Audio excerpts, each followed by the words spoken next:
5. The requirements of intent. Breaking the mirror of self-reflection. We spent a night at the spot where I had recollected my experience in Guaymas. During that night, because my assemblage point was pliable, Don Juan helped me to reach new positions, which immediately became blurry non-memories. The next day, I was incapable of remembering what had happened, or what I had perceived. I had, nonetheless, the acute sensation of having had bizarre experiences. Don Juan agreed that my assemblage point had moved beyond his expectations, yet he refused to give me even a hint of what I had done. His only comment had been that someday I would recollect everything. Around noon, we continued on up the mountains. We walked in silence and without stopping until late in the afternoon. As we slowly climbed a mildly steep mountain ridge, Don Juan suddenly spoke. I didn't understand any of what he was saying. He repeated it until I realized he wanted to stop on a wide ledge visible from where we were. He was telling me that we would be protected there from the wind by the boulders and large bushy shrubs.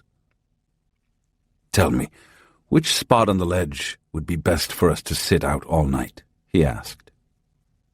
Earlier, as we were climbing, I had spotted the almost unnoticeable ledge. It appeared as a patch of darkness on the face of the mountain. I had identified it with a very quick glance. Now that Don Juan was asking my opinion, I detected a spot of even greater darkness, one almost black on the south side of the ledge. The dark ledge and the almost black spot in it didn't generate any feeling of fear or anxiety. I felt that I liked that ledge, and I liked its dark spot even more. "That spot there is very dark, but I like it," I said, when we reached the ledge. He agreed that that was the best place to sit all night. He said it was a place with a special level of energy and that he too liked its pleasing darkness. We headed toward some protruding rocks. Don Juan cleared an area by the boulders and we sat with our backs against them. I told him that, on the one hand, I thought it had been a lucky guess on my part to choose that very spot, but on the other, I couldn't overlook the fact that I had perceived it with my eyes. "I wouldn't say that you perceived it exclusively with your eyes," he said. "It was a bit more complex than that." "What do you mean by that, Don Juan?" I asked. "I mean that you have possibilities you are not yet aware of," he replied. "Since you're quite careless, you may think that all of what you perceive is simply average sensory perception." He said that if I doubted him, he dared me to go down to the base of the mountain again and corroborate what he was saying. He predicted that it would be impossible for me to see the dark ledge merely by looking at it. I stated vehemently that I had no reason to doubt him. I was not going to climb down that mountain. He insisted that we climb down. I thought he was doing it just to tease me. I got nervous, though, when it occurred to me that he might be serious. He laughed so hard he choked. He commented on the fact that all animals could detect in their surroundings areas with special levels of energy. Most animals were frightened of these spots and avoided them. The exceptions were mountain lions and coyotes, which lay and even slept on such spots whenever they happened upon them. But only sorcerers deliberately sought such spots for their effects. I asked him what the effects were. He said that they gave out imperceptible jolts of invigorating energy, and he remarked that average men living in natural settings could find such spots, even though they were not conscious about having found them nor aware of their effects. "How do they know they have found them?" I asked. "They never do," he replied. "Sorcerers watching men travel on foot trails notice right away that men always become tired and rest right on the spot with a positive level of energy. If, on the other hand, they are going through an area with an injurious flow of energy, they become nervous and rush. If you ask them about it, they will tell you they rushed through that area because they felt energized. But it is the opposite. The only place that energizes them is the place where they feel tired. He said that sorcerers are capable of finding such spots by perceiving with their entire bodies minute surges of energy in their surroundings.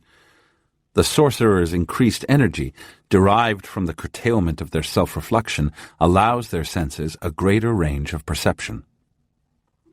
I've been trying to make clear to you that the only worthwhile course of action, whether for sorcerers or average men, is to restrict our involvement with our self-image, he continued. What a Nagual aims at with his apprentices is the shattering of their mirror of self-reflection. He added that each apprentice was an individual case and that the Nagual had to let the spirit decide about the particulars.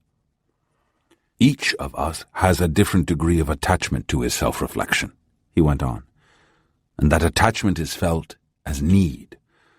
For example, before I started on the path of knowledge, my life was endless need, and years after the Nagual Julian had taken me under his wing, I was still just as needy, if not more so. But there are examples of people, sorcerers or average men, who need no one. They get peace, harmony, laughter, knowledge directly from the spirit. They need no intermediaries. For you and for me, it's different. I'm your intermediary, and the Nagual Julian was mine. Intermediaries, besides providing a minimal chance, the awareness of intent, help shatter people's mirrors of self-reflection. The only concrete help you ever get from me is that I attack your self-reflection. If it weren't for that, you would be wasting your time. This is the only real help you've gotten from me. You've taught me, Don Juan, more than anyone in my entire life, I protested. I've taught you all kinds of things in order to trap your attention, he said. You'll swear, though, that teaching has been the important part. It hasn't. There is very little value in instruction. Sorcerers maintain that moving the assemblage point is all that matters. And that movement, as you well know, depends on increased energy and not on instruction. He then made an incongruous statement. He said that any human being who would follow a specific and simple sequence of actions can learn to move his assemblage point. I pointed out that he was contradicting himself. To me, a sequence of actions meant instructions. It meant procedures. In the sorcerer's world, there are only contradictions of terms, he replied. In practice, there are no contradictions. The sequence of actions I am talking about is one that stems from being aware. To become aware of this sequence, you need a Nagual. This is why I've said that the Nagual provides a minimal chance, but that minimal chance is not instruction like the instruction you need to learn to operate a machine. The minimal chance consists of being made aware of the spirit. He explained that the specific sequence he had in mind called for being aware that self-importance is the force which keeps the assemblage point fixed. When self-importance is curtailed, the energy it requires is no longer expended.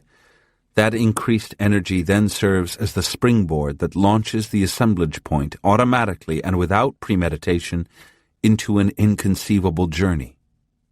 Once the assemblage point has moved, the movement itself entails moving from self-reflection, and this, in turn, assures a clear connecting link with the spirit. He commented that, after all, it was self-reflection that had disconnected man from the spirit in the first place. As I have already said to you, Don Juan went on, sorcery is a journey of return. We return victorious to the spirit, having descended into hell. And from hell, we bring trophies. Understanding is one of our trophies. I told him that his sequence seemed very easy and very simple when he talked about it, but that when I had tried to put it into practice, I had found it the total antithesis of ease and simplicity. Our difficulty with this simple progression, he said, is that most of us are unwilling to accept that we need so little to get on with. We are geared to expect instruction, teaching, guides, masters. And when we are told that we need no one, we don't believe it. We become nervous, then distrustful, and finally angry and disappointed. If we need help, it is not in methods, but in emphasis. If someone makes us aware that we need to curtail our self-importance, that help is real. Sorcerers say we should need no one to convince us that the world is infinitely more complex than our wildest fantasies. So, why are we dependent? Why do we crave someone to guide us when we can do it ourselves? Big question, eh? Don Juan didn't say anything else. Obviously, he wanted me to ponder the question, but I had other worries in my mind. My recollection had undermined certain foundations that I had believed unshakable, and I desperately needed him to redefine them. I broke the long silence and voiced my concern. I told him that I had come to accept that it was possible for me to forget whole incidents from beginning to end if they had taken place in heightened awareness. Up to that day, I had had total recall of anything I had done under his guidance in my state of normal awareness. Yet having had breakfast with him in Nogales had not existed in my mind prior to my recollecting it.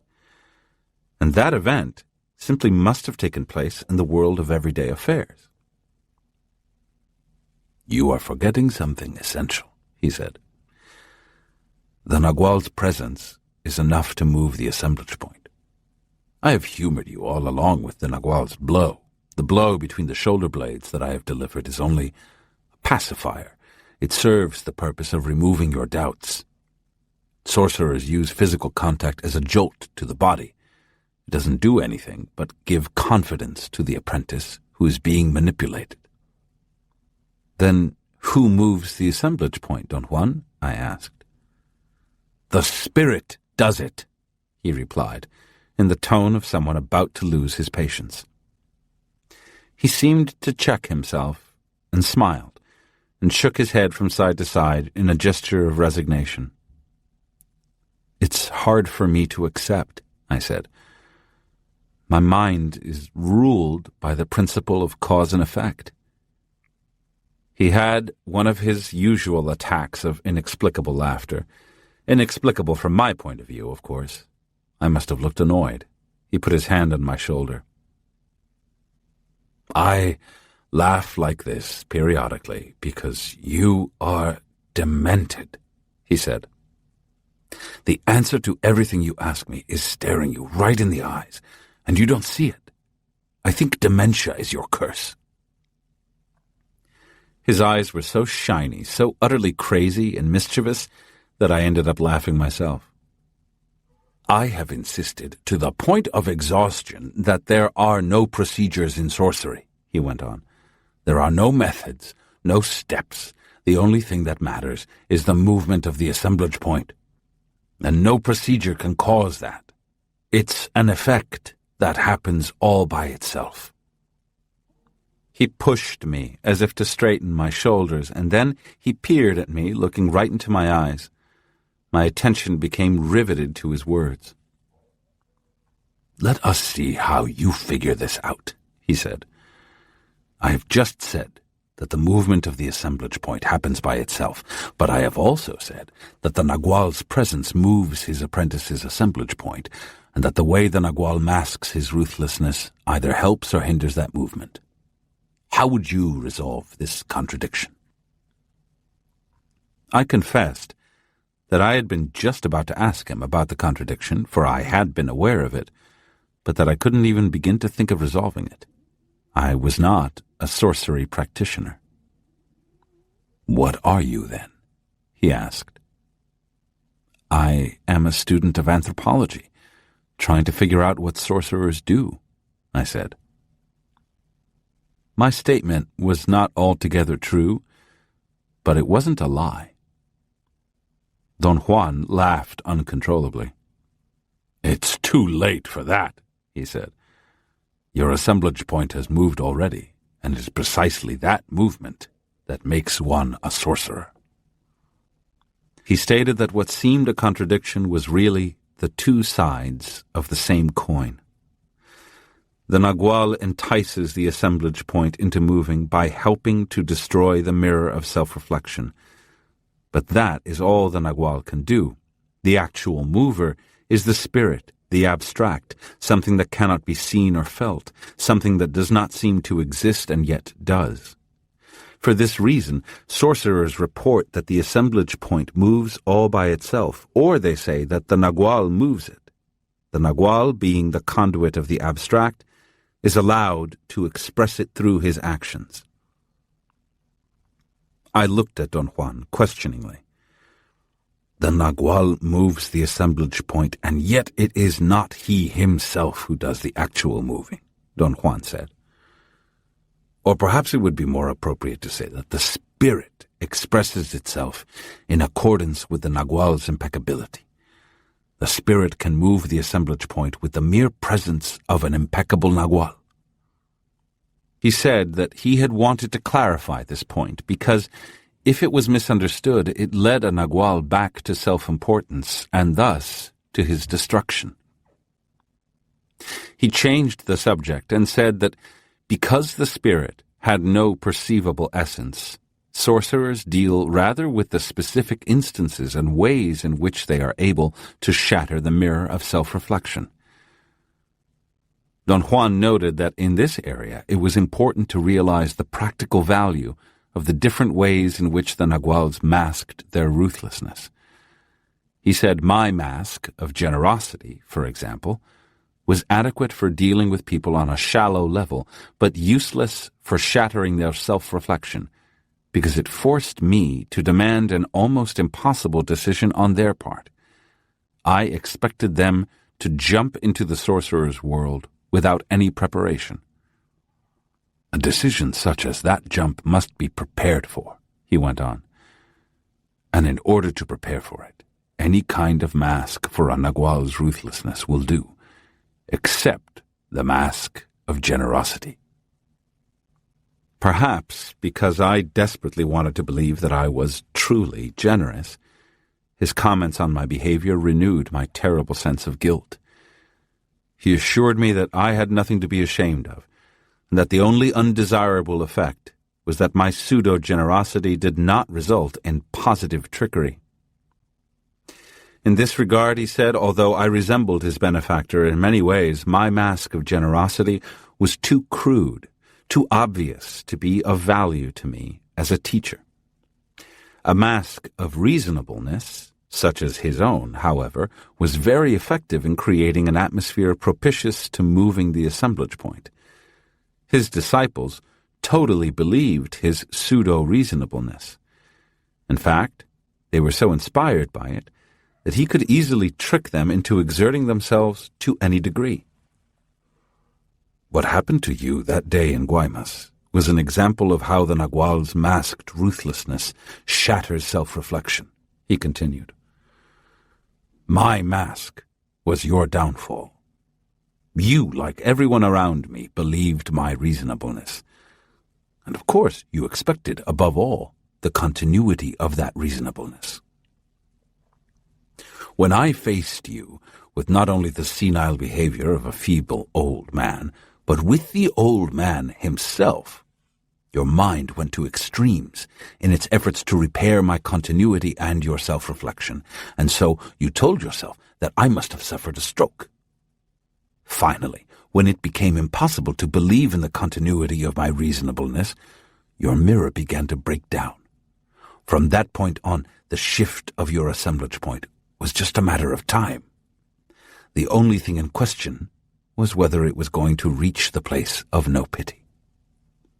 I must have appeared skeptical to Don Juan, for he explained that the world of our self-reflection, or of our mind, was very flimsy and was held together by a few key ideas that served as its underlying order. When those ideas failed, the underlying order ceased to function. "What are those key ideas, Don Juan?" I asked. In your case, in that particular instance, as in the case of the audience of that healer we talked about, continuity was the key idea, he replied. What is continuity? I asked. The idea that we are a solid block, he said. In our minds, what sustains our world is the certainty that we are unchangeable. We may accept that our behavior can be modified, that our reactions and opinions can be modified, but the idea that we are malleable to the point of changing appearances, to the point of being someone else, is not part of the underlying order of our self-reflection. Whenever a sorcerer interrupts that order, the world of reason stops. I wanted to ask him if breaking an individual's continuity was enough to cause the assemblage point to move. He seemed to anticipate my question. He said that breakage was merely a softener.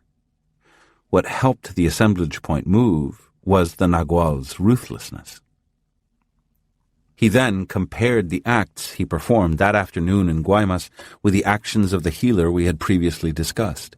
He said that the healer had shattered the self-reflection of the people in her audience with a series of acts for which they had no equivalents in their daily lives. The dramatic spirit possession, changing voices, cutting the patient's body open. As soon as the continuity of the idea of themselves was broken, their assemblage points were ready to be moved. He reminded me that he had described to me in the past the concept of stopping the world. He had said that stopping the world was as necessary for sorcerers as reading and writing was for me. It consisted of introducing a dissonant element into the fabric of everyday behavior for purposes of halting the otherwise smooth flow of ordinary events which were catalogued in our minds by our reason. The dissonant element was called not doing, or the opposite of doing. Doing was anything that was part of a whole for which we had a cognitive account. Not doing was an element that did not belong in that charted whole. Sorcerers, because they are stalkers, understand human behavior to perfection, he said. They understand, for instance, that human beings are creatures of inventory. Knowing the ins and outs of a particular inventory is what makes a man a scholar or an expert in his field. Sorcerers know that when an average person's inventory fails, the person either enlarges his inventory or his world of self-reflection collapses. The average person is willing to incorporate new items into his inventory if they don't contradict the inventory's underlying order. But if the items contradict that order, the person's mind collapses. The inventory is the mind. Sorcerers count on this when they attempt to break the mirror of self-reflection. He explained that day he had carefully chosen the props for his act to break my continuity. He slowly transformed himself until he was indeed a feeble old man, and then, in order to reinforce the breaking of my continuity, he took me to a restaurant where they knew him as an old man. I interrupted him. I had become aware of a contradiction I hadn't noticed before. He had said at the time that the reason he transformed himself was that he wanted to know what it was like to be old. The occasion was propitious and unrepeatable. I had understood that statement as meaning that he had not been an old man before, yet at the restaurant they knew him as the feeble old man who suffered from strokes. The Nagual's ruthlessness has many aspects, he said. It's like a tool that adapts itself to many uses. Ruthlessness is a state of being. It is a level of intent that the Nagual attains. The Nagual uses it to entice the movement of his own assemblage point, or those of his apprentices, or he uses it to stalk. I began that day as a stalker, pretending to be old, and ended up as a genuinely old, feeble man. My ruthlessness, controlled by my eyes, made my own assemblage point move. Although I had been at the restaurant many times before as an old, sick man, I had only been stalking, merely playing at being old. Never before that day had my assemblage point moved to the precise spot of age and senility. He said that as soon as he had intended to be old, his eyes lost their shine, and I immediately noticed it. Alarm was written all over my face. The loss of the shine in his eyes was a consequence of using his eyes to intend the position of an old man. As his assemblage point reached that position, he was able to age in appearance, behavior, and feeling. I asked him to clarify the idea of intending with the eyes. I had the faint notion I understood it, yet I couldn't formulate even to myself what I knew. The only way of talking about it is to say that intent is intended with the eyes, he said. I know that it is so. Yet just like you, I can't pinpoint what it is I know. Sorcerers resolve this particular difficulty by accepting something extremely obvious. Human beings are infinitely more complex and mysterious than our wildest fantasies. I insisted that he had not shed any light on the matter. All I can say is that the eyes do it, he said cuttingly. I don't know how, but they do it. They summon intent with something indefinable that they have, something in their shine. Sorcerers say that intent is experienced with the eyes, not with the reason. He refused to add anything and went back to explaining my recollection. He said that once his assemblage point had reached the specific position that made him genuinely old, doubts should have been completely removed from my mind. But due to the fact that I took pride in being super-rational, I immediately did my best to explain away his transformation. I've told you over and over that being too rational is a handicap, he said. Human beings have a very deep sense of magic. We are part of the mysterious. Rationality is only a veneer with us. If we scratch that surface, we find a sorcerer underneath. Some of us, however, have great difficulty getting underneath the surface level. Others do it with total ease. You and I are very alike in this respect. We both have to sweat blood before we let go of our self-reflection. I explained to him that for me, holding on to my rationality had always been a matter of life or death, even more so when it came to my experiences in his world. He remarked that that day in Guaymas my rationality had been exceptionally trying for him. From the start, he had had to make use of every device he knew to undermine it. To that end, he began by forcibly putting his hands on my shoulders and nearly dragging me down with his weight. That blunt physical maneuver was the first jolt to my body.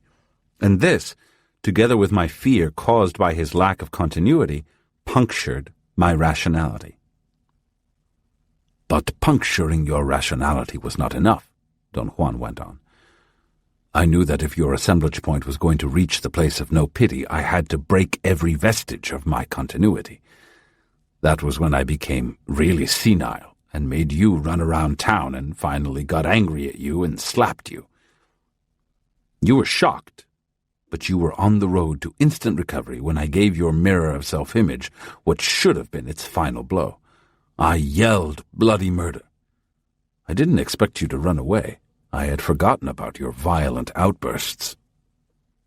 He said that in spite of my on-the-spot recovery tactics, my assemblage point reached the place of no pity when I became enraged at his senile behavior. Or perhaps it had been the opposite.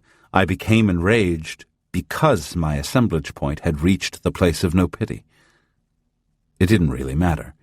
What counted was that my assemblage point did arrive there.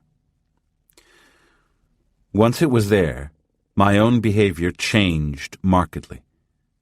I became cold and calculating and indifferent to my personal safety. I asked Don Juan whether he had seen all this. I didn't remember telling him about it. He replied that to know what I was feeling, all he had to do was introspect and remember his own experience.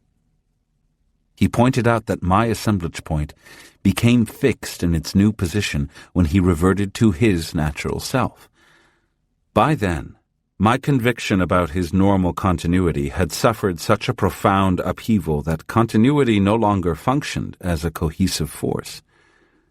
And it was at that moment, from its new position, that my assemblage point allowed me to build another type of continuity, one which I expressed in terms of a strange, detached hardness, a hardness that became my normal mode of behavior from then on. Continuity is so important in our lives that if it breaks, it's always instantly repaired, he went on. In the case of sorcerers, however, once their assemblage points reach the place of no pity, continuity is never the same.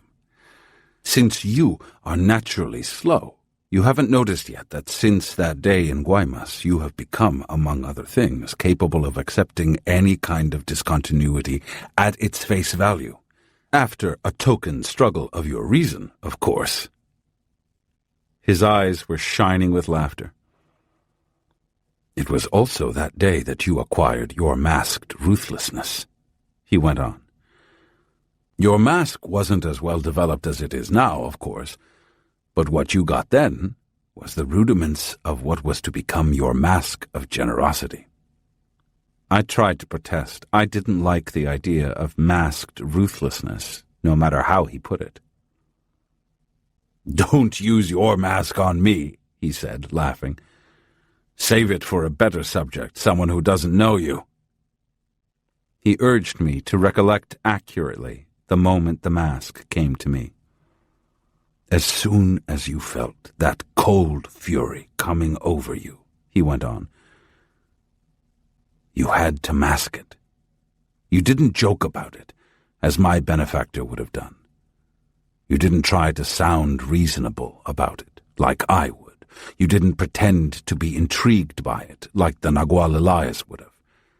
Those are the 3 Nagual's masks I know. What did you do then? You calmly walked to your car and gave half of your packages away to the guy who was helping you carry them. Until that moment, I had not remembered that indeed someone helped me carry the packages.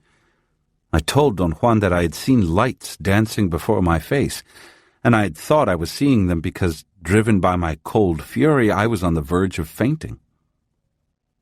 You were not on the verge of fainting, Don Juan answered. You were on the verge of entering a dreaming state and seeing the spirit all by yourself, like Talia and my benefactor. I said to Don Juan that it wasn't generosity that made me give away the packages, but cold fury. I had to do something to calm myself, and that was the first thing that occurred to me. But that's exactly what I've been telling you. Your generosity is not genuine, he retorted, and began to laugh at my dismay. The ticket to impeccability. It had gotten dark while Don Juan was talking about breaking the mirror of self-reflection.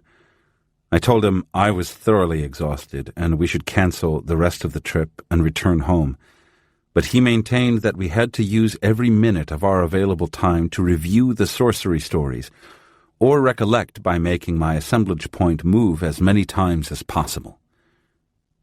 I was in a complaining mood.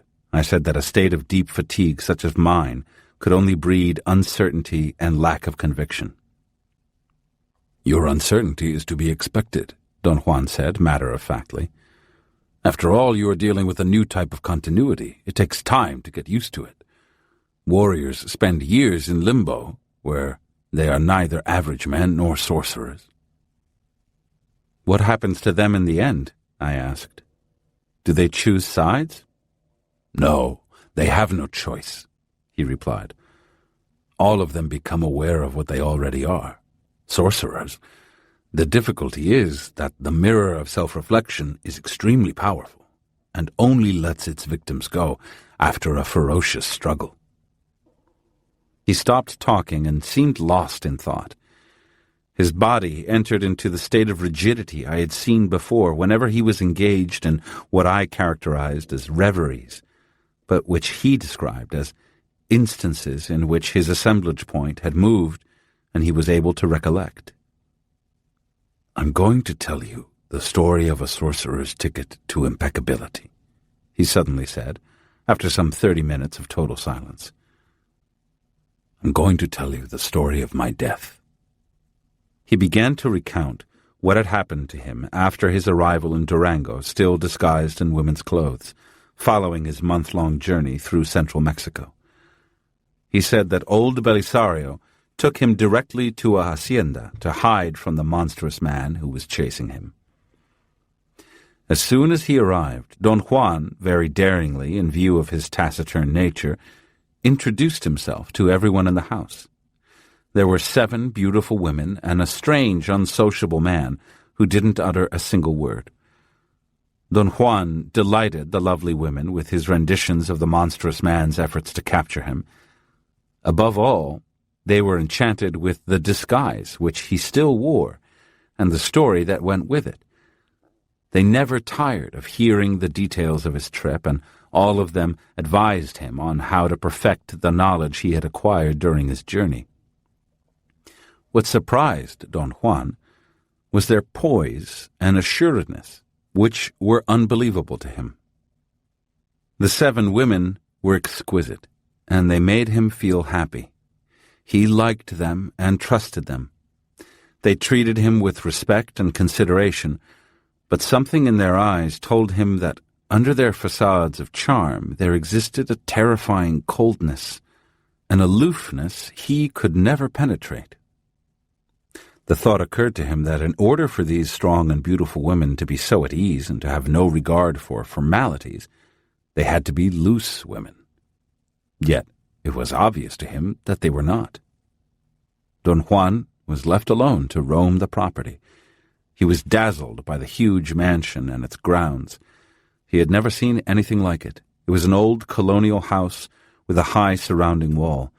Inside were balconies with flower pots and patios with enormous fruit trees that provided shade, privacy, and quiet. There were large rooms, and on the ground floor, airy corridors around the patios. On the upper floor there were mysterious bedrooms where Don Juan was not permitted to set foot.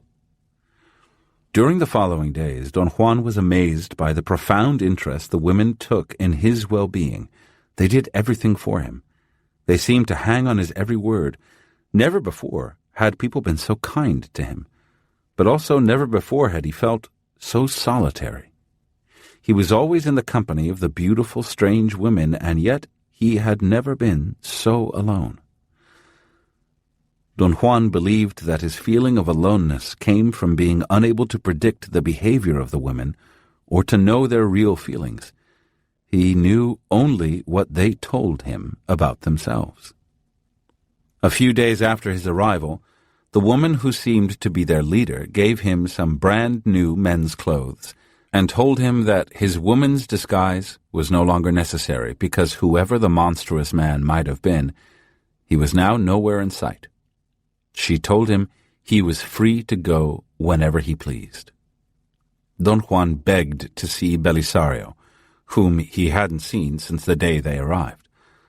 The woman said that Belisario was gone. He had left word, however, that Don Juan could stay in the house as long as he wanted, but only if he was in danger. Don Juan declared he was in mortal danger. During his few days in the house, he had seen the monster constantly, always sneaking about the cultivated fields surrounding the house. The woman didn't believe him and told him bluntly that he was a con artist, pretending to see the monster so they would take him in. She told him their house was not a place to loaf. She stated they were serious people who worked very hard and couldn't afford to keep a freeloader. Don Juan was insulted. He stomped out of the house, but when he caught sight of the monster hiding behind the ornamental shrubbery bordering the walk, his fright immediately replaced his anger. He rushed back into the house and begged the woman to let him stay. He promised to do peon labor for no wages if he could only remain at the hacienda. She agreed, with the understanding that Don Juan would accept two conditions: that he not ask any questions, and that he do exactly as he was told without requiring any explanations. She warned him that if he broke these rules, his stay at the house would be in jeopardy. "I stayed in the house, really under protest," Don Juan continued. "I did not like to accept her conditions, but I knew that the monster was outside. In the house, I was safe. I knew that the monstrous man was always stopped at an invisible boundary that encircled the house at a distance of perhaps 100 yards. Within that circle, I was safe. As far as I could discern, there must have been something about that house that kept the monstrous man away, and that was all I cared about. I also realized that when the people of the house were around me, the monster never appeared." After a few weeks, with no change in his situation, the young man who Don Juan believed had been living in the monster's house, disguised as old Belisario, reappeared. He told Don Juan that he had just arrived, that his name was Julian, and that he owned the hacienda. Don Juan naturally asked him about his disguise, but the young man, looking him in the eye and without the slightest hesitation, denied knowledge of any disguise. "How can you stand here in my own house and talk such rubbish?" he shouted at Don Juan. "What do you take me for?" "But you are Belisario, aren't you?" Don Juan insisted. "No," the young man said. "Belisario is an old man. I am Julian, and I'm young, don't you see?" Don Juan meekly admitted that he had not been quite convinced that it was a disguise, and immediately realized the absurdity of his statement. If being old was not a disguise, then it was a transformation, and that was even more absurd. Don Juan's confusion increased by the moment. He asked about the monster, and the young man replied that he had no idea what monster he was talking about. He conceded that Don Juan must have been scared by something. Otherwise, old Belisario would not have given him sanctuary. But whatever reason Don Juan had for hiding, it was his personal business. Don Juan was mortified by the coldness of his host's tone and manner. Risking his anger, Don Juan reminded him that they had met. His host replied that he had never seen him before that day, but that he was honoring Belisario's wishes as he felt obliged to do. The young man added that not only was he the owner of the house, but that he was also in charge of every person in that household, including Don Juan, who by the act of hiding among them had become a ward of the house. If Don Juan didn't like the arrangement, he was free to go and take his chances with the monster no one else was able to see. Before he made up his mind one way or another, Don Juan judiciously decided to ask what being a ward of the house involved. The young man took Don Juan to a section of the mansion that was under construction and said that that part of the house was symbolic of his own life and actions. It was unfinished. Construction was indeed underway, but chances were it might never be completed. "You are one of the elements of that incomplete construction," he said to Don Juan. "Let's say that you are the beam that will support the roof. Until we put it in place and put the roof on top of it, we won't know whether it will support the weight. The master carpenter says it will. I am the master carpenter." This metaphorical explanation meant nothing to Don Juan, who wanted to know what was expected of him in matters of manual labor.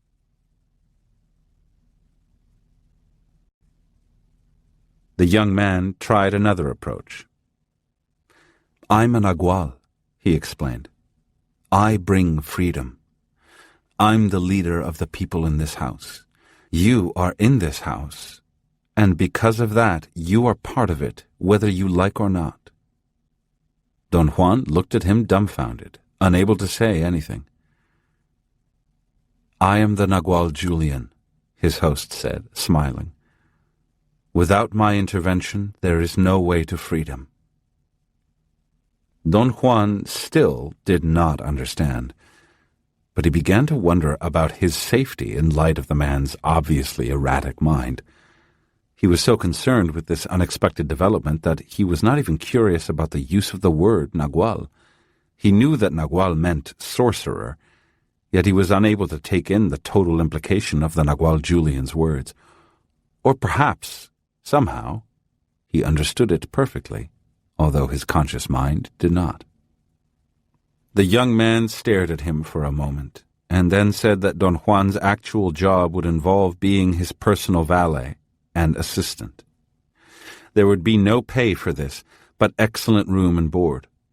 From time to time there would be other small jobs for Don Juan, jobs requiring special attention. He was to be in charge of either doing the jobs himself or seeing that they got done.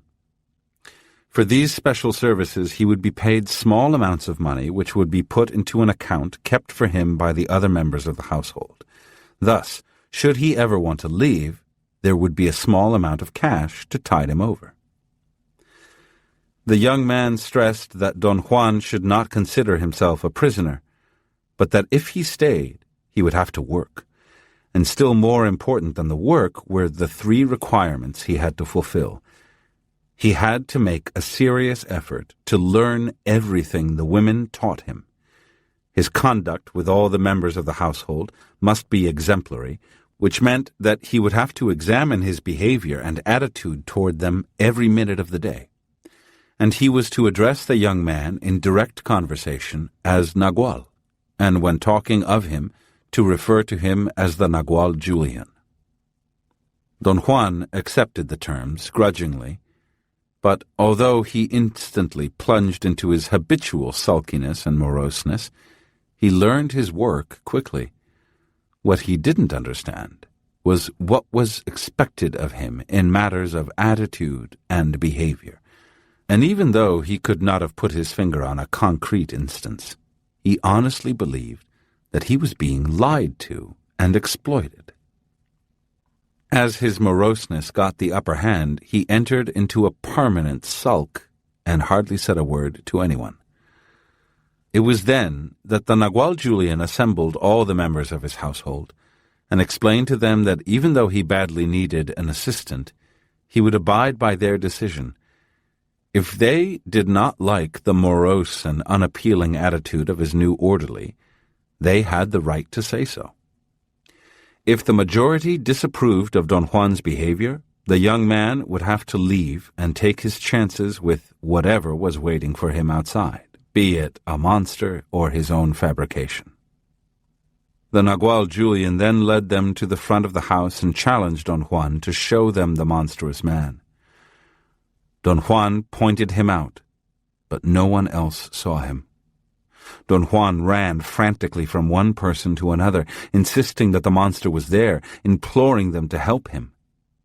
They ignored his pleas and called him crazy. It was then that the Nagual Julian put Don Juan's fate to a vote. The unsociable man did not choose to vote. He shrugged his shoulders and walked away. All the women spoke out against Don Juan staying. They argued that he was simply too morose and bad-tempered. During the heat of the argument, however, the Nagual Julian completely changed his attitude and became Don Juan's defender. He suggested that the women might be misjudging the poor young man, that he was perhaps not crazy at all and maybe actually did see a monster. He said that perhaps his moroseness was the result of his worries. And a great fight ensued. Tempers flared, and in no time the women were yelling at the Nagual. Don Juan heard the argument, but was past caring. He knew they were going to throw him out and that the monstrous man would certainly capture him and take him into slavery. In his utter helplessness, he began to weep. His despair and his tears swayed some of the enraged women. The leader of the women proposed another choice, a 3-week trial period during which Don Juan's actions and attitude would be evaluated daily by all the women. She warned Don Juan that if there was one single complaint about his attitude during that time, he would be kicked out for good. Don Juan recounted how the Nagual Julian, in a fatherly manner, took him aside and proceeded to drive a wedge of fear into him. He whispered to Don Juan that he knew for a fact that the monster not only existed, but was roaming the property. Nevertheless, because of certain previous agreements with the women, agreements he could not divulge, he was not permitted to tell the women what he knew. He urged Don Juan to stop demonstrating his stubborn, morose personality and pretend to be the opposite. "Pretend to be happy and satisfied," he said to Don Juan. "If you don't, the women will kick you out. That prospect alone should be enough to scare you. Use that fear as a real driving force. It's the only thing you have." Any hesitation or second thoughts that Don Juan might have had were instantly dispelled at the sight of the monstrous man. As the monster waited impatiently at the invisible line, he seemed aware of how precarious Don Juan's position was. It was as if the monster were ravenously hungry, anxiously anticipating a feast. The Nagual Julian drove his wedge of fear a bit deeper. "If I were you," he told Don Juan, "I would behave like an angel. I'd act any way these women want me to, as long as it kept me from that hellish beast." "Then you do see the monster?" Don Juan asked. "Of course I do," he replied, "and I also see that if you leave, or if the women kick you out, the monster will capture you and put you in chains. That will change your attitude for sure. Slaves don't have any choice but to behave well with their masters. They say that the pain inflicted by a monster like that is beyond anything." Don Juan knew that his only hope was to make himself as congenial as he possibly could. The fear of falling prey to that monstrous man was indeed a powerful psychological force. Don Juan told me that by some quirk in his own nature, he was boorish only with the women. He never behaved badly in the presence of the Nagual Julian. For some reason that Don Juan could not determine, in his mind, the Nagual was not someone he could attempt to affect, either consciously or subconsciously. The other member of the household, the unsociable man, was of no consequence to Don Juan. Don Juan had formed an opinion the moment he met him, and had discounted him. He thought that the man was weak, indolent, and overpowered by those beautiful women. Later on, when he was more aware of the Nagual's personality, he knew that the man was definitely overshadowed by the glitter of the others. As time passed, the nature of leadership and authority among them became evident to Don Juan. He was surprised and somehow delighted to realize that no one was better or higher than another. Some of them performed functions of which the others were incapable, but that didn't make them superior, it simply made them different. However, the ultimate decision in everything was automatically the Nagual Julian's, and he apparently took great pleasure in expressing his decisions in the form of bestial jokes he played on everyone. There was also a mystery woman among them. They referred to her as Talia, the Nagual woman. Nobody told Don Juan who she was, or what being the Nagual woman meant. It was made clear to him, however, that one of the 7 women was Talia. They all talked so much about her that Don Juan's curiosity was aroused to tremendous heights. He asked so many questions that the woman who was the leader of the other women told him that she would teach him to read and write so that he might make better use of his deductive abilities. She said that he must learn to write things down rather than committing them to memory. In this fashion, he would accumulate a huge collection of facts about Talia, facts that he ought to read and study until the truth became evident. Perhaps anticipating the cynical retort he had in mind, she argued that although it might seem an absurd endeavor, finding out who Talia was was one of the most difficult and rewarding tasks anyone could undertake. That, she said, was the fun part. She added, more seriously, that it was imperative for Don Juan to learn basic bookkeeping in order to help the Nagual manage the property. Immediately, she started daily lessons, and in 1 year Don Juan had progressed so rapidly and extensively that he was able to read, write, and keep account books. Everything had occurred so smoothly that he didn't notice the changes in himself, the most remarkable of which was a sense of detachment. As far as he was concerned, he retained his impression that nothing was happening in the house, simply because he still was unable to identify with the members of the household. Those people were mirrors that did not yield reflection. "I took refuge in that house for nearly 3 years," Don Juan went on.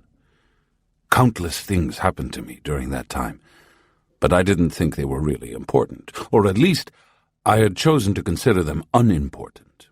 I was convinced that for 3 years all I had done was hide, shake with fear, and work like a mule." Don Juan laughed and told me that at one point, at the urging of the Nagual Julian, he agreed to learn sorcery so that he might rid himself of the fear that consumed him each time he saw the monster keeping vigil. But although the Nagual Julian talked to him a great deal, he seemed more interested in playing jokes on him. So he believed it was fair and accurate to say that he didn't learn anything even loosely related to sorcery, simply because it was apparent that nobody in that house knew or practiced sorcery. One day, however, he found himself walking purposefully, but without any volition on his part, toward the invisible line that held the monster at bay. The monstrous man was, of course, watching the house as usual, but that day, instead of turning back and running to seek shelter inside the house, Don Juan kept walking. An incredible surge of energy made him advance with no concern for his safety. A feeling of total detachment allowed him to face the monster that had terrorized him for so many years. Don Juan expected the monster to lurch out and grab him by the throat, but that thought no longer created any terror in him. From a distance of a few inches, he stared at the monstrous man for an instant, and then stepped over the line. And the monster did not attack him as Don Juan had always feared he would, but became blurry. He lost his definition and turned into a misty whiteness, a barely perceptible patch of fog. Don Juan advanced toward the fog, and it receded, as if in fear. He chased the patch of fog over the fields until he knew there was nothing left of the monster. He knew then that there had never been one. He could not, however, explain what he had feared. He had the vague sensation that although he knew exactly what the monster was, something was preventing him from thinking about it. He immediately thought that rascal, the Nagual Julian, knew the truth about what was happening. Don Juan would not have put it past the Nagual Julian to play that kind of trick. Before confronting him, Don Juan gave himself the pleasure of walking unescorted all over the property. Never before had he been able to do that. Whenever he'd needed to venture beyond that invisible line, he had been escorted by a member of the household. That had put a serious constraint on his mobility. The 2 or 3 times he had attempted to walk unescorted, he had found that he risked annihilation at the hands of the monstrous being. Filled with a strange vigor, Don Juan went into the house, but instead of celebrating his new freedom and power, he assembled the entire household and angrily demanded that they explain their lies. He accused them of making him work as their slave by playing on his fear of a non-existent monster. The women laughed as if he were telling the funniest joke. Only the Nagual Julian seemed contrite, especially when Don Juan, his voice cracking with resentment, described his 3 years of constant fear. The Nagual Julian broke down and wept openly as Don Juan demanded an apology for the shameful way he had been exploited. "But we told you the monster didn't exist," one of the women said. Don Juan glared at the Nagual Julian, who cowered meekly. He knew the monster existed, Don Juan yelled, pointing an accusing finger at the Nagual. But at the same time he was aware he was talking nonsense because the Nagual Julian had originally told him that the monster did not exist. The monster didn't exist, Don Juan corrected himself, shaking with rage. It was one of his tricks. The Nagual Julian, weeping uncontrollably, apologized to Don Juan, while the women howled with laughter. Don Juan had never seen them laughing so hard. You knew all along that there was never any monster. You lied to me, he accused the Nagual Julian, who with his head down and his eyes filled with tears, admitted his guilt. I have certainly lied to you, he mumbled. There was never any monster. What you saw as a monster was simply a surge of energy. Your fear made it into a monstrosity. You told me that that monster was going to devour me. How could you have lied to me like that? Don Juan shouted at him. Being devoured by that monster was symbolic, the Nagual Julian replied softly. Your real enemy is your stupidity. You are in mortal danger of being devoured by that monster now. Don Juan yelled that he didn't have to put up with silly statements, and he insisted they reassure him there were no longer any restrictions on his freedom to leave. You can go any time you want, the Nagual Julian said curtly. You mean I can go right now? Don Juan asked. Do you want to? The Nagual asked. Of course. I want to leave this miserable place and the miserable bunch of liars who live here, Don Juan shouted. The Nagual Julian ordered that Don Juan's savings be paid him in full, and with shining eyes wished him happiness, prosperity, and wisdom. The women didn't want to say goodbye to him. They stared at him until he lowered his head to avoid their burning eyes. Don Juan put his money in his pocket and without a backward glance walked out, glad his ordeal was over. The outside world was a question mark to him. He yearned for it. Inside that house he had been removed from it. He was young, strong. He had money in his pocket and a thirst for living. He left them without saying thank you. His anger, bottled up by his fear for so long, was finally able to surface. He had even learned to like them. And now he felt betrayed. He wanted to run as far away from that place as he could. In the city, he had his first unpleasant encounter. Traveling was very difficult and very expensive. He learned that if he wanted to leave the city at once, he wouldn't be able to choose his destination, but would have to wait for whatever muleteers were willing to take him.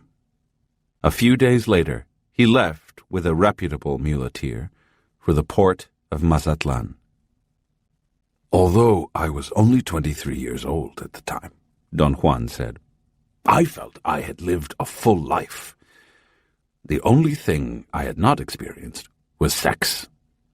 The Nagual Julian had told me that it was the fact I had not been with a woman that gave me my strength and endurance, and that he had little time left to set things up before the world would catch up with me. What did he mean, Don Juan? I asked. He meant that I had no idea about the kind of hell I was heading for, Don Juan replied, and that he had very little time to set up my barricades, my silent protectors. What's a silent protector, Don Juan? I asked. It's a lifesaver, he said.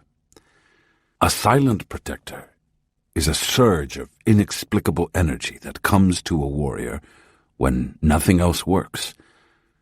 My benefactor knew what direction my life would take once I was no longer under his influence, so he struggled to give me as many sorcerer's options as possible.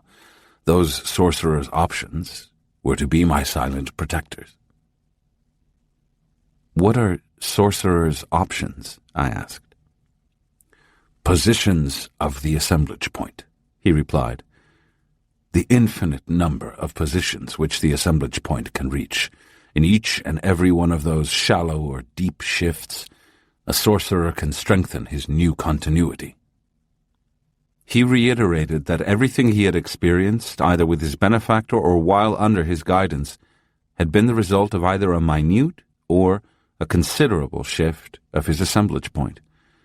His benefactor had made him experience countless sorcerer's options, more than the number that would normally be necessary, because he knew that Don Juan's destiny would be to be called upon to explain what sorcerers were and what they did. The effect of those shifts of the assemblage point is cumulative, he continued. It weighs on you whether you understand it or not. That accumulation worked for me at the end. Very soon after I came into contact with the Nagual, my point of assemblage moved so profoundly that I was capable of seeing. I saw an energy field as a monster, and the point kept on moving until I saw the monster as what it really was, an energy field. I had succeeded in seeing, and I didn't know it. I thought I had done nothing and learned nothing. I was stupid beyond belief. You were too young, Don Juan, I said. You couldn't have done otherwise. He laughed. He was on the verge of replying when he seemed to change his mind. He shrugged his shoulders and went on with his account. Don Juan said that when he arrived in Mazatlan, he was practically a seasoned muleteer and was offered a permanent job running a mule train. He was very satisfied with the arrangements. The idea that he would be making the trip between Durango and Mazatlan pleased him no end. There were two things, however, that bothered him. First, that he had not yet been with a woman, and second, a strong but unexplainable urge to go north. He didn't know why. He knew only that somewhere to the north something was waiting for him. The feeling persisted so strongly that in the end he was forced to refuse the security of a permanent job so he could travel north. His superior strength and a new and unaccountable cunning enabled him to find jobs even where there were none to be had, as he steadily worked his way north to the state of Sinaloa. And there his journey ended. He met a young widow like himself, a Yaqui Indian, who had been the wife of a man to whom Don Juan was indebted. He attempted to repay his indebtedness by helping the widow and her children, and without being aware of it, he fell into the role of husband and father. His new responsibilities put a great burden on him. He lost his freedom of movement and even his urge to journey farther north. He felt compensated for that loss, however, by the profound affection he felt for the woman and her children. I experienced moments of sublime happiness as a husband and father, Don Juan said. But it was at those moments when I first noticed that something was terribly wrong. I realized that I was losing the feeling of detachment, the aloofness I had acquired during my time in the Nagual Julian's house. Now, I found myself identifying with the people who surrounded me. Don Juan said that it took about a year of unrelenting abrasion to make him lose every vestige of the new personality he had acquired at the Nagual's house. He had begun with a profound yet aloof affection for the woman and her children. This detached affection allowed him to play the role of husband and father with abandon and gusto. As time went by, his detached affection turned into a desperate passion that made him lose his effectiveness. Gone was his feeling of detachment, which was what had given him the power to love. Without that detachment, he had only mundane needs, desperation, and hopelessness, the distinctive features of the world of everyday life. Gone as well was his enterprise.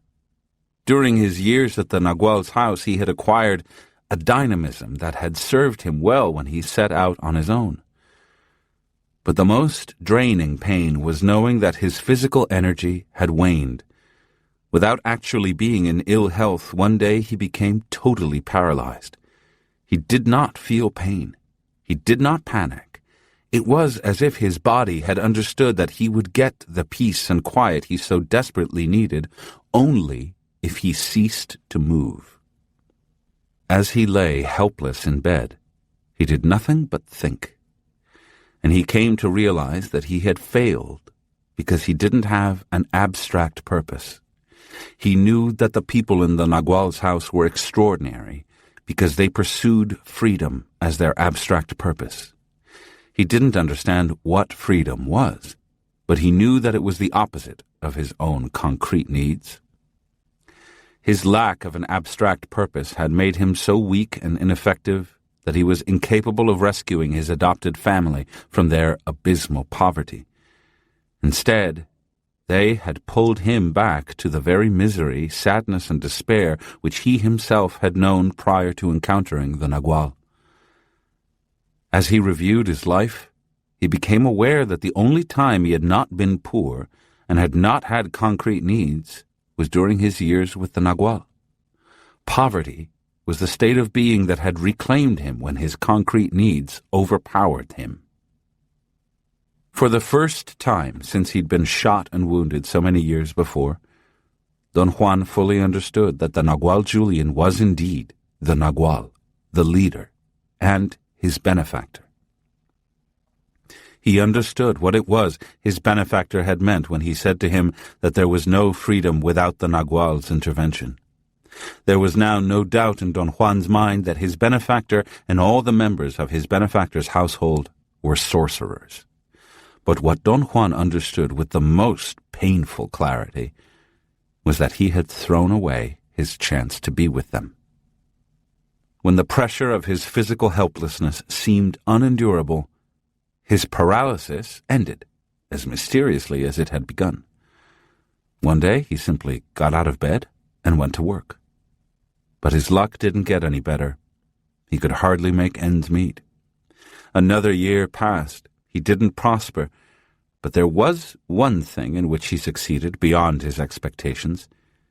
He made a total recapitulation of his life. He understood then why he loved and could not leave those children, and why he could not stay with them. And he also understood why he could neither act one way nor the other. Don Juan knew that he had reached a complete impasse, and that to die like a warrior was the only action congruous with what he had learned at his benefactor's house. So every night, after a frustrating day of hardship and meaningless toil, he patiently waited for his death to come. He was so utterly convinced of his end that his wife and her children waited with him in a gesture of solidarity. They, too, wanted to die. All four sat in perfect immobility night after night without fail and recapitulated their lives while they waited for death. Don Juan had admonished them with the same words his benefactor had used to admonish him. "Don't wish for it," his benefactor had said. "Just wait until it comes. Don't try to imagine what death is like. Just be there to be caught in its flow." The time spent quietly strengthened them mentally, but physically their emaciated bodies told of their losing battle. One day, however, Don Juan thought his luck was beginning to change. He found temporary work with a team of farm laborers during the harvest season. But the spirit had other designs for him. A couple of days after he started work, someone stole his hat. It was impossible for him to buy a new one, but he had to have one to work under the scorching sun. He fashioned a protection of sorts by covering his head with rags and handfuls of straw. His co-workers began to laugh and taunt him. He ignored them. Compared to the lives of the three people who depended on his labor, how he looked had little meaning for him. But the men didn't stop. They yelled and laughed until the foreman, fearing that they would riot, fired Don Juan. A wild rage overwhelmed Don Juan's sense of sobriety and caution. He knew he had been wronged. The moral right was with him. He let out a chilling, piercing scream and grabbed one of the men and lifted him over his shoulders, meaning to crack his back. But he thought of those hungry children. He thought of their disciplined little bodies as they sat with him night after night, awaiting death. He put the man down and walked away. Don Juan said that he sat down at the edge of the field where the men were working, and all the despair that had accumulated in him finally exploded. It was a silent rage, but not against the people around him. He raged against himself. He raged until all his anger was spent. I sat there in view of all those people and began to weep, Don Juan continued. They looked at me as if I were crazy, which I really was, but I didn't care. I was beyond caring. The foreman felt sorry for me and came over to give a word of advice. He thought I was weeping for myself. He couldn't have possibly known that I was weeping for the spirit. Don Juan said that a silent protector came to him after his rage was spent. It was in the form of an unaccountable surge of energy that left him with the clear feeling that his death was imminent. He knew that he wasn't going to have time to see his adopted family again. He apologized to them in a loud voice for not having had the fortitude and wisdom necessary to deliver them from their hell on earth. The farm workers continued to laugh and mock him. He vaguely heard them. Tears swelled in his chest as he addressed and thanked the spirit for having placed him in the Nagual's path, giving him an undeserved chance to be free. He heard the howls of the uncomprehending men. He heard their insults and yells as if from within himself. They had the right to ridicule him. He had been at the portals of eternity and had been unaware of it. I understood how right my benefactor had been, Don Juan said. My stupidity was a monster, and it had already devoured me. The instant I had that thought, I knew that anything I could say or do was useless. I had lost my chance. Now I was only clowning for those men. The spirit could not possibly have cared about my despair. There were too many of us. Men with our own petty private hells, born of our stupidity, for the spirit to pay attention. I knelt and faced the southeast. I thanked my benefactor again and told the spirit I was ashamed, so ashamed. And with my last breath, I said goodbye to a world which could have been wonderful if I had had wisdom. An immense wave came for me then. I felt it first, then I heard it, and finally I saw it coming for me from the southeast over the fields. It overtook me, and its blackness covered me, and the light of my life was gone. My hell had ended. I was finally dead. I was finally free. Don Juan's story devastated me. He ignored all my efforts to talk about it. He said that at another time and in another setting we were going to discuss it. He demanded instead that we get on with what we had come to do, elucidate the mastery of awareness. A couple of days later, as we were coming down from the mountains, he suddenly began to talk about his story. We had sat down to rest. Actually, I was the one who had stopped to catch my breath.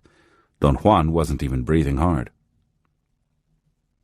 The sorcerer's struggle for assuredness is the most dramatic struggle there is, Don Juan said. It's painful and costly. Many, many times it has actually cost sorcerers their lives. He explained that in order for any sorcerer to have complete certainty about his actions or about his position in the sorcerer's world, or to be capable of utilizing intelligently his new continuity, he must invalidate the continuity of his old life. Only then can his actions have the necessary assuredness to fortify and balance the tenuousness and instability of his new continuity. The sorcerer-seers of modern times call this process of invalidation the ticket to impeccability, or the sorcerer's symbolic but final death, Don Juan said. And in that field in Sinaloa, I got my ticket to impeccability. I died there. The tenuousness of my new continuity cost me my life. But did you die, Don Juan? Or did you just faint? I asked, trying not to sound cynical. I died in that field, he said. I felt my awareness flowing out of me and heading toward the eagle. But as I had impeccably recapitulated my life, the eagle did not swallow my awareness. The eagle spat me out. Because my body was dead in the field, the eagle did not let me go through to freedom. It was as if it told me to go back and try again. I ascended the heights of blackness and descended again to the light of the earth. And then I found myself in a shallow grave at the edge of the field covered with rocks and dirt. Don Juan said that he knew instantly what to do. After digging himself out, he rearranged the grave to look as if a body were still there and slipped away. He felt strong and determined. He knew that he had to return to his benefactor's house, but before he started on his return journey, he wanted to see his family and explain to them that he was a sorcerer, and for that reason, he couldn't stay with them. He wanted to explain that his downfall had been not knowing that sorcerers can never make a bridge to join the people of the world. But if people desire to do so, they have to make a bridge to join sorcerers. I went home, Don Juan continued, but the house was empty. The shocked neighbors told me that farm workers had come earlier with the news that I had dropped dead at work, and my wife and her children had left. How long were you dead, Don Juan? I asked. A whole day, apparently, he said. Don Juan's smile played on his lips. His eyes seemed to be made of shiny obsidian. He was watching my reaction, waiting for my comments. What became of your family, Don Juan? I asked. Ah, the question of a sensible man, he remarked. For a moment I thought you were going to ask me about my death. I confessed that I had been about to, but that I knew he was seeing my question as I formulated it in my mind, and just to be contrary, I asked something else. I didn't mean it as a joke, but it made him laugh. My family disappeared that day, he said. My wife was a survivor. She had to be, with the conditions we lived under. Since I had been waiting for my death, she believed I had gotten what I wanted. There was nothing for her to do there, so she left. I missed the children, and I consoled myself with the thought that it wasn't my fate to be with them. However, sorcerers have a peculiar bent. They live exclusively in the twilight of a feeling, best described by the words, "and yet." When everything is crumbling down around them, sorcerers accept that the situation is terrible and then immediately escape to the twilight of, "and yet." I did that with my feelings for those children and the woman. With great discipline, especially on the part of the oldest boy, they had recapitulated their lives with me. Only the spirit could decide the outcome of that affection. He reminded me that he had taught me how warriors acted in such situations.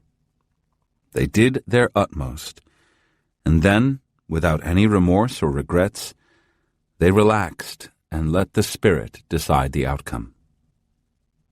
What was the decision of the spirit, Don Juan? I asked. He scrutinized me without answering. I knew he was completely aware of my motive for asking. I had experienced a similar affection and a similar loss. The decision of the spirit is another basic core, he said. Sorcery stories are built around it. We'll talk about that specific decision when we get to discussing that basic core. Now, wasn't there a question about my death you wanted to ask? If they thought you were dead, why the shallow grave? I asked. Why didn't they dig a real grave and bury you? That's more like you, he said, laughing. I asked the same question myself, and I realized that all those farm workers were pious people. I was a Christian. Christians are not buried just like that, nor are they left to rot like dogs. I think they were waiting for my family to come and claim the body and give it a proper burial. But my family never came. Did you go and look for them, Don Juan? I asked. No. Sorcerers never look for anyone, he replied. And I was a sorcerer. I had paid with my life for the mistake of not knowing I was a sorcerer, and that sorcerers never approach anyone. From that day on, I have only accepted the company or the care of people or warriors who are dead, as I am. Don Juan said that he went back to his benefactor's house, where all of them knew instantly what he had discovered, and they treated him as if he had not left at all. The Nagual Julian commented that because of his peculiar nature, Don Juan had taken a long time to die. My benefactor told me then that a sorcerer's ticket to freedom was his death, Don Juan went on. He said that he himself had paid with his life for that ticket to freedom, as had everyone else in his household, and that now we were equals in our condition of being dead. Am I dead too, Don Juan? I asked. You are dead, he said. The sorcerer's grand trick, however, is to be aware that they are dead. Their ticket to impeccability must be wrapped in awareness. In that wrapping, sorcerers say, their ticket is kept in mint condition. For 60 years, I've kept mine in mint condition.